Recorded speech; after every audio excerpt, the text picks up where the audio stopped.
ఈ లడ్డీ కల్తీ అనేది చాలా తప్పండి. ఎందుకంటే ఇది హిందువుల మనోభావాలు అనేది దెబ్బతింటారు.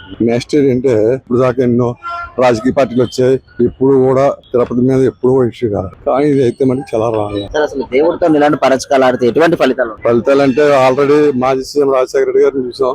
నెక్స్ట్ అది కంపల్సరీ తగులుతుంది. దేవుడితో అట్లంటే ప్రాణాలతో చిలకడరు.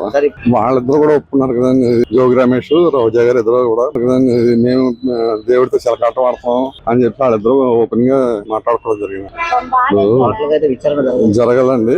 దేవుడి మీద మట్టికి ఎప్పుడు కూడా అది రాంగ్ స్టెప్ వేసిన వాళ్ళు కంపల్సరీ దేవుడి తాలూకు ఎఫెక్ట్ అంటే కంపల్సరీ జగన్మోహన్ గా తగ్గిపోయినదండి. లడ్డూ కల్తీ బండారం బయటపడకుండా వెంటనే విచారణ ఆపేయాలని సుప్రీంకోర్టు వెళ్లిన జగన్ ముఠాకి ఎదురు దెబ్బ తగిలిందట. మరి విచారణ జరిపించాలని సుప్రీంకోర్టు చెప్పింది. జగన్మోహన్ రెడ్డికి ఆయన టీం కి అక్కడ అవినీతి జరిగిందనేది తెలిసిందనే ఈ మధ్య అన్ని బొకాయించుకుంటా నిన్నటి రోజున ఏం జరిగిందంటే సుప్రీంకోర్టును ఆశ్రయించాడు. మళ్ళా ఈయనేంది భయం పెట్టుకొని ఆయన ముఠాని ఆడ కాపాడుకోవాలని రానున్న రోజుల్లో ఏం చేయాలని చెప్పేది ఆయనకు అర్థం కావట్లేదు.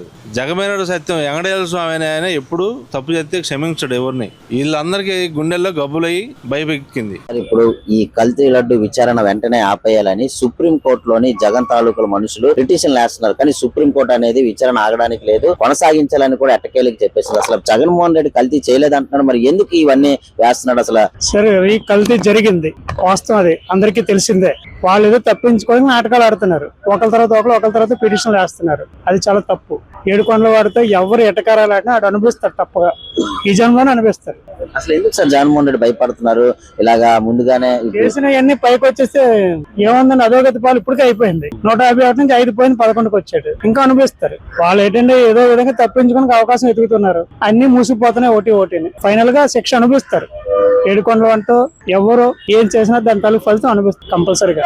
ఇంత చేసినా కూడా మళ్ళీ నేను పాదయాత్ర చేస్తాను, అధికారంలోకి వస్తాను, మరి ప్రజలు నమ్మే అవకాశం లేదండి. కష్టం, ఎవరు నమ్మరు. ఇంకా ప్రత్యక్షంగా చూసాం కదా, ఒక అవకాశం ఇవ్వండి అన్నారు, అన్ని రంగాలను ఇబ్బంది పెట్టాడు, అందరికీ నరకం చూపించి. ఆంధ్రప్రదేశ్ కి కూటమి ప్రభుత్వం వచ్చిన తర్వాత ముఖ్యంగా చంద్రబాబు నాయుడు గారు చూసినట్లయితే బిల్ గేట్స్ ని మన ఆంధ్రప్రదేశ్ లో వచ్చారు. ఎలా అనిపిస్తారు, మీ ఫీలింగ్ ఎంత? చాలా మంచి విషయం అది. అన్నిటికన్నా ప్రశాంతంగా ఉన్న లాస్ట్ 1.5 year నుంచి అన్ని రకాలుగా శుభ్రంగా ఉన్నది, ఎటువంటి గొడవలు లేకుండా ఉన్నది, ఆనందంగా ఉన్నాము.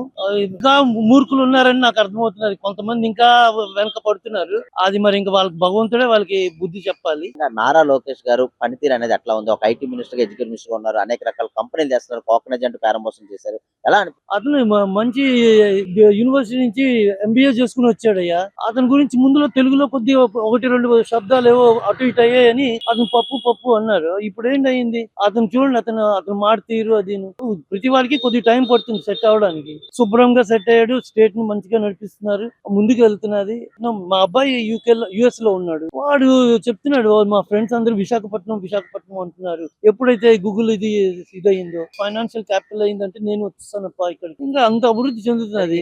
అదృష్టవశాత్తు తండ్రి తాలూకా లక్షణాలన్నీ పుణికిపుచ్చుకున్నాడు. ఇలాగా మార్పు రావడమే మనకు కావాలి.